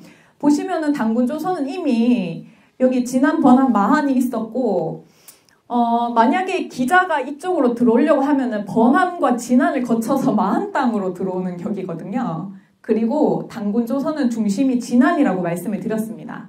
그렇기 때문에 기자가 평양에 왔다 하더라도 기자조선이라는 것은 성립될 수가 없는 거죠. 왜냐하면 진안은 그대로 멀쩡하잖아요. 네. 그리고 실제로 기자는 이 안쪽으로 들어온 적이 없고요. 산동성 부근에서 활동을 했었습니다. 그렇기 때문에 기자묘라든지 기자 독서대 같은 것들이 이 부근에서 발견이 되고 기자는 조선에서 왕을 한 적이 없습니다. 왕을 한 적이 없기 때문에 기자를 조선에 봉했다라고 하는 그 사마천사기의 기술은 잘못된 것이고요. 그런데 기자의 후손이 이 번안 땅에서 잠시 왕을 하긴 했었습니다. 그러니까 이제 번안의 부당군을 하기는 했었어요. 그래서 기자의 후손들이 이쪽에서 부당군을 하긴 했었지만 기자는 왕을 한 적이 없었고 또 기자는 산동성 부근에서 활동을 했기 때문에 기자조선은 성립될 수 없습니다. 그리고 두 번째 위만조선이죠. 위만조선은 뭐냐면 위만이 이제 이렇게 우리 조선 땅으로 망명을 해오는데 당연히 여기 국경 지역으로 망명을 해 들어오겠죠. 그래서 이제 국경과 이제 맞닿아 있는 이곳이 바로 번조선입니다. 번안이죠. 번안에 이제 들어왔는데 그때 그 왕이 누구냐면은 기자의 후손인 기준이었습니다. 기자의 후손인 기준이 이제 위만을 받아들여줬는데 은혜를 모르고는 준왕을 물리치죠. 그래서 내가 왕을 하겠다라고 하면서 번조선의 왕을 합니다. 그런데 이것은 우리 당군조선의 입장에서 보면은 이미 이 중심부인 진안이 북부여로 바뀐 상황이었어요. 그렇기 때문에 위만이 조선을 먹어서 위만이 왕을 했다. 그래서 위만조선이다라고 부르는 것은 성립하지 않는다는 겁니다. 예. 그래서 중심부에는 들어오지 못했고 위만은 그 변방지역, 우리 당군조선의 그 국경을 맞대고 있는 변방지역을 찬탈한 도적이다. 이렇게 생각을 하시면 되죠. 그렇기 때문에 위만 조선이 아니라 위만 정권 정도로 생각을 하시면 됩니다. 그리고 한사군은 어디 설치됐냐라고 했을 때는 한무제는 위만의 손자인 우거를 멸하고는 그곳에 이제 한나라 통치기구인 식민 통치기구인 한사군을 설치했다고 알려져 있기 때문에 그건 역시도 평양이 아니라 여기 번조선 지금의 뭐 하북성 정도 되겠죠. 그쪽 지역에 이제 설치를 했었다라고 생각을 하시면 됩니다. 그리고 이제 당군조선 관련해서는 당군왕검의 수명을 한번 좀 이제 들여다볼 필요가 있는데요. 일현 스님의 삼국유사를 보면은 당군왕검께서 1908세를 살았다라고 되어 있습니다. 그리고 동국통감에는 1048년이다 라고 되어 있는데요. 한 사람의 수명으로 보기에는 좀 무리가 있고, 그런데 신기하죠. 왜냐하면은 대략 뭐 몇 년 살았다라고 기술이 되어 있는 것이 아니라 1의 자리수까지 명확히 얘기를 하고 있습니다. 그래서 삼국유사 같은 경우에는 1908, 그리고 동국통감은 1048이라고 얘기를 하는데요. 그것의 진실은 뭐냐면 당군조선은 진안을 중심으로 역사가 전개됐기 때문에 진안은 총 수도를 2번 옮겼습니다. 송화강 아사달에서 백악산 그리고 장단경으로 옮기게 되는데 이 수도를 옮길 때마다 왕조의 역사가 이제 달라지게 되죠. 그런데 동국통감의 이제 당군의 수명으로 말했던 1048은 뭐냐면 바로 일왕조의 기간입니다. 예, 송화강 아사달의 털을 잡고 일왕조가 이제 지속됐던 그 기간, 그것이 이제 당군왕검의 수명으로 잘못 기재가 된 것이고요. 그리고 1왕조와 2왕조의 기간을 합해보면은 정확히 1908년이 나옵니다. 그렇기 때문에 당군왕검의 수명이라기보다는 2왕조까지 지속된 기간이다라고 생각을 하시면 됩니다. 이렇게 해서 당군조선은 3왕조 시대를 거쳐서 총 2096년 동안 지속이 되고요. 단기는 4354년입니다. 우리가 진정한 한국인이라면 서기뿐만이 아니라 단기는 알고 계셔야겠죠. 예, 오늘 단기는 한번 기억해 주시기를 바라고요. 그리고 이제 이 당군조선은 2000년 동안 지속된 나라이기 때문에 47분의 당군께서 통치를 하셨다라고 할 수 있죠. 그런데 이제 우리는 학교에서 당군조선이라고 하면은 2000년이 넘는 기간 동안 지속된 나라인데 뭐 당군조선에 관해서 배운 뭐 유물이라든지 인물, 관련된 인물, 통치자 말해봐라 하면은 청소년들이 10손가락을 안 넘습니다. 예, 그것이 우리의 어떤 첫 역사라고 뭐 소위 가르치고 있는 그 역사의 현실인데 결국 우리의 이 뿌리 역사라는 것은 황국, 배달, 조선 이 삼성조 시대를 거쳐서요. 다시 이제 열국시대로 들어서게 되는데 그 열국시대 중에서 그 뭐 옥저, 동해, 낙랑, 부여 그 수많은 수십 개의 나라들 중에서도 정통을 이은 나라가 분명히 있습니다. 그 나라가 뭐냐면 바로 북부여입니다. 북부여가 당군조선의 정통을 잇게 되는데요.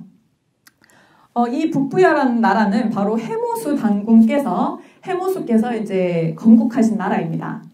해모수께서는 이 불세출의 영이셨죠. 뭔가 이렇게 굉장히 영적인 그런 기질의 인물이셨는데 이분이 웅심산에서 먼저 기두를 하십니다. 웅심산에서 북부여를 여시고요. 그리고 그때 이제 당군조선의 상황은 진안이 마지막 당군께서 47대 당군께서 물러나신 상황이었어요. 그 물러나시고는 오가가 공화정으로 이렇게 통치하던 시대였는데 해모수께서는 북부여를 세우시고는 이제 오가를 찾아가셔서 이제 더 이상 이제 공화정을 철폐하라. 내가 이제 통치를 하겠다라고 하셔서 당군조선을 이어서 북부여의 시대로 들어서게 됩니다. 그래서 이제 이 진안 당군조선의 그 북쪽을 이제 통치를 하시게 되는 거죠. 그래서 북부여가 들어서고 그때 이제 번조선과 막조선은 계속 이제 이어가고 있었는데요. 이렇게 이제 북부여가 건국이 됐는데 우리가 해모수라고 하면은 보통 고주몽의 아버지로 알고 있습니다. 북부여를 건국을 하시고 또 고주몽의 아버지다라고 하는데 고주몽은 바로 고구려의 건국자죠. 그렇다면 과연 이 두 분의 관계가 아버지와 아들이 맞냐? 여기서도 이제 출생의 비밀이 밝혀지게 되는데요. 아버지와 아들이 아니고 고조부와 현손 관계입니다. 그러니까 고조부의 현손 관계다 보니까 4대 차이가 나고요. 그 거의 뭐 기간으로 보면은 200년 가까이 차이가 나는 그런 이제 관계인데 왜 아버지와 아들이 됐을까라는 것을 봤을 때는 이 북부의 역사가 뿌리채 뽑혔기 때문에, 그러니까 북부의 역사를 우리가 통째로 잃어버렸기 때문에 북부의 건국자와 고구려의 건국자가 아버지와 아들이 돼버린 겁니다. 그래서 이 북부의 역사를 제대로 복원하는 것 또한 또 삼국의 연원이라든지 이런 부분에서 굉장히 중요한 문제거든요. 이 북부여를 한번 또 말씀을 드리겠습니다. 진짜 이 북부여와 그 고구려의 관계가 맞냐 한번 증명을 해드려야 될 텐데, 이것은 이제 금성문인 광개토 태양능비입니다. 광개토 태양능비를 보시면은 출자 북부여라고 되어 있죠. 고구려는 북부여에서 나왔다라고 되어 있습니다. 광개토 태양능비는 그 광개토 태양의 아들이신 장수왕께서 만드신 금성문이에요. 보통 역사를 기술할 때는 굉장히 시간이 오래 지나서 후대에 기술을 하기 마련인데 광개토 태양의 아들이신 장수왕이 바로 만든 금성문이기 때문에 당대의 고구려인들의 어떤 역사인식 이런 것들을 자세히 알 수가 있습니다. 그런데 그때 이미 우리 고구려는 북부여를 뿌리로 해서 나왔다라고 이제 분명히 기술을 했다는 것이죠. 그리고 삼국사기나 신당서를 보시면은 당나라 때 신하가 당나라 왕에게 말씀을 올리는 그런 이제 구절이 있는데요. 뭐라고 하냐면은 고구려에 관한 비밀스러운 기록이 있습니다. 그게 뭐냐면은 당나라 장수가 90세가 되는 해에 고구려가 900년이 되고 고구려를 멸한다고 되어 있습니다. 그런데 지금 우리나라 당나라 장수인 이적이 90세이고 지금 고구려는 900년입니다. 라고 이제 말씀을 올리는 그런 이제 구절이 나오는데요. 학교에서 배우실 때는 고구려를 700년으로 배우셨을 거예요. 네, 그런데 그때 당나라 신하가 고구려는 지금 900년이다. 이렇게 얘기를 하고 있다는 겁니다. 그것은 뭐냐면 고구려가 이제 뿌리를 둔 북부여의 시대, 그 북부여의 시대가 200년 동안 지속이 되었고요. 합치면 이제 900년이죠. 그렇기 때문에 고구려 사람들은 우리는 북부여를 뿌리로 하고 있고 그것 또한 또 뭐 고구려의 역사다 이런 인식이 뭐 당나라에도 있었다는 겁니다. 그리고 이제 광개토 태양 빅문에서 이제 17세 손의 진실을 한번 이제 밝혀드릴 텐데요. 광개토 태양 비문을 보시면은 광개토 태양이 태조로부터 17세 손이다라고 되어 있습니다. 광개토 태양은 고구려의 태양이기 때문에 고구려를 건국하신 고주몽 성제로부터 세손 계보도를 계산을 해보면은 17세 손이 아니라 13세입니다. 그렇다면 4세는 어디서 지금 생각을 했을까? 어떻게 이제 계산을 한 것일까라는 것을 봤을 때는 바로 고구려 이전에 있었던 북부여까지 생각을 했다는 거죠. 그래서 그들의 인식으로는 고주몽을 자신들의 어떤 태조로 삼은 것이 아니라 북부여를 건국하신 해모수를 자신들의 태조로 생각을 했다는 겁니다. 그래서 해모수로 봤을 때는 4대까지 더해져서 실제 광개토 태양능비에 기술된 것처럼 광개토 태양이 해모수로부터 17세 손이다라는 것이 이제 드러나게 되는 거죠. 그렇기 때문에 이 한국사의 잃어버린 고리, 바로 북부여를 복원하는 것은 매우 중요합니다. 이 북부의 역사를 사실은 이제 별도로 다뤄야 되는데 오늘은 국통맥의 큰 계과를, 큰 틀을 이제 알려드리는 자리이기 때문에 북부여도 이제 도식화해서 간단히 알려드리겠습니다. 그 해모수께서 북부여를 건국을 하셨고요. 4세 고우루 당군까지 정기 북부여가 지속이 됩니다. 그리고는 해모수의 혈통이 아니라 또 다른 이제 인물이 등장을 하는데요. 이 인물은 한무제의 그 공격을 막아낸 구국의 의병 같은 그런 이제 영웅적인 인물이었습니다. 그 인물이 고두막한인데 이 고두막한에 의해서 결국 이제 고우루 당군이 사실은 이제 왕자를 잇는 데 있어서 굉장히 압박감을 느끼셨어요. 이 인물이 너무나도 이제 영웅적인 인물이라. 그래서 좀 병으로 돌아가셨고 그 아우인 해부르가 북부여의 당군으로 즉위는 했지만 결국에는 고두막한에게 밀려서 동쪽으로 이동해서 나라를 세웠는데 그것이 바로 이제 동부여입니다. 그래서 동부의 역사가 이렇게 진행이 되고요. 그리고 고두막한이 후기 북부여 시대를 여시고 고무서까지 이어지게 되고요. 그리고 또다시 해모수의 혈통이 등장을 하게 되는데 그분이 바로 해모수의 현손인 고주몽입니다. 이 고주몽이 어디로 오냐면은 동부여에서 태어나서 북부여로 오게 되는 거죠. 근데 북부여에 왔을 때는 고무서 당군에게는 아들이 없었습니다. 그래서 고주몽을 보니 굉장히 비범한 인물이구나. 내 사위로 삼을 만하다라고 해서 자신의 딸인 소선호와 결혼을 시키게 되고요. 결국에는 고주몽이 이 북부의 당군 자리를 잇게 되고 이후에 그렇다면 고주몽이 고구려를 건국한 건 뭐냐라고 했을 때는 이 북부여를 국호를 고쳐서 고구려라고 했던 것입니다. 그렇기 때문에 고주몽은 북부여의 7대 당군이자 고구려의 1대 태왕이다. 이렇게 보시면 되겠죠. 고두막 당군에게는 파소라는 딸이 있었고 이분이 바로 신라를 건국하신 박혁거세의 어머니가 되십니다. 고주몽은 동부여에 있을 때 예씨 부인과 사이에서도 자식이 있었는데 바로 유리죠. 유리가 고구려를 이어서 2대 태왕으로 즉위를 하고요. 그리고 6세 공우서 당군의 딸이 바로 소선호입니다. 이 소선호와 고주몽이 결혼을 해서 백제를 건국하시는 그 비류 온조를 낳게 되죠. 북부여는 180여 년간 지속된 굉장히 짧은 역사입니다. 그런데 굉장히 복잡하게 인물 관계가 얽혀 있고요. 그리고 보시면은 고구려, 백제, 신라를 건국하신 그 건국 시조들이 모두 북부여에서 태동이 됩니다. 그렇기 때문에 북부여를 근거로 해서 북부여를 그 뿌리로 해서 고구려, 백제, 신라 삼국의 시대가 펼쳐진다. 라고 이해를 하시면 되겠죠. 그래서 우리는 지금까지 뿌리를 잃어버린 이 황국 배달 조선의 뿌리 역사를 통째로 잃어버린 그런 어떤 불구의 민족 역사에 있어서는 혼을 말살당했다라고까지 얘기를 할 수 있는데요. 결국에는 이 북부의 역사도 중국의 식민지 역사로 이제 뒤덮여 있습니다. 이 맥이 막혀 있는 걸 뚫어야 되고요. 이제는 이 뿌리 역사를 회복을 해서 대한의 혼을 진정으로 이제 회복하는 진정한 대한국인으로 거듭나시는 것이 중요하겠습니다. 그렇게 될 때 사실은 이 한민족의 저력이라는 것은 황국배달 조선 북부여의 그 뿌리 역사 때 그 건국 이념, 그 대한의 혼, 정신 그것이 지금까지 이어져 오고 있는 것이고요. 그 저력이 대한민국에서 지금 펼쳐지고 있다라는 말들을 많이들 합니다. 대표적으로 미래학의 대부죠. 짐 데이토 같은 경우에는 한국은 드림 소사이어티에 진입한 제1호 국가다 이런 얘기를 합니다.